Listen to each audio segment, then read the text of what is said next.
Hello world, it is Tuesday, August 31st, and guess what? It is cool this morning. It's so nice out.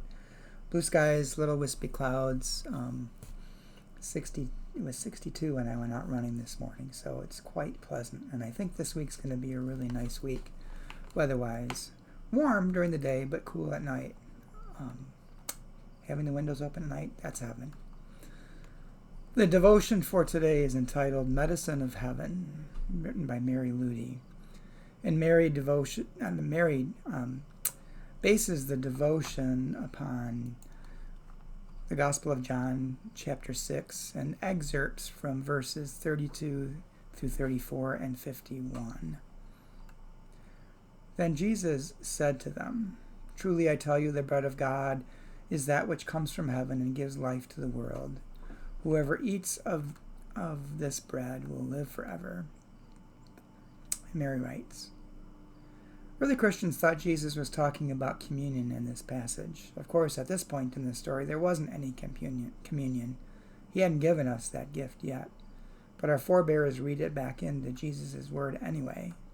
They'd experienced Christ's body as truly life-giving. They spoke of communion as medicine for what ails us.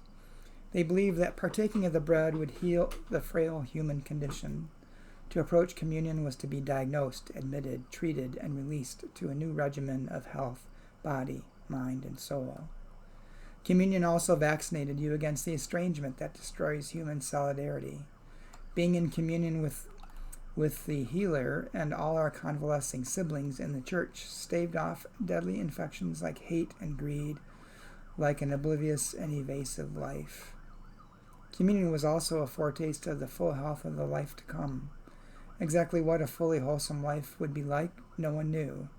But it had to be at least something like this: the beloved as one in the beloved, feasting.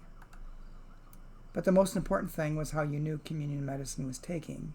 The church's body was getting well when it found itself tending the bodies of others, when it put its own body on the line. Which is why examining ourselves and confessing has traditionally preceded communion. It's a wellness check. And if it shows we've been indifferent or hostile to our neighbors' bodies, the prescription is clear. We need to come to the table again and again to take the medicine that heals us, then go and do otherwise. Medicine of heaven, and Mary's prayer. Medicine of heaven, if we're indifferent to our neighbors' bodies, prescribe more at the table.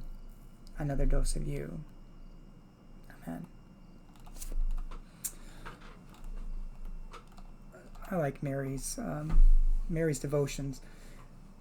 And this one makes me think of communion. What is the purpose of communion? And I think the word communion, although we take it as a noun, communion can also be a verb, and it's being together, coming together, communing, gathering together as one. And that's really what I think Jesus was trying to get at, is bringing us together as one. I don't think he ever tried to promote faith or anything as an individualistic thing, as something one does for oneself, but something one does for the community. And you are part of the community as yourself, but it isn't about a personal involvement or personal reward. It's about a communal involvement and a communal reward. And I think we in the church need to remember that.